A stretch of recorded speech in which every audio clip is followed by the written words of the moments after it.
Dude, I think you have a message. No shit, Sherlock, that is why I am going Your mom's a fucking idiot.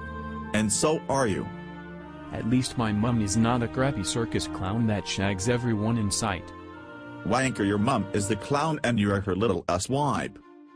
Nice comeback. Did you stop up all night thinking of it, you gutter boy? Well, at least I can be bought from a shop and not a little garage sale you other gay. Yeah, the 99p shop, and I am just going to end this conversation because you are a dog turd.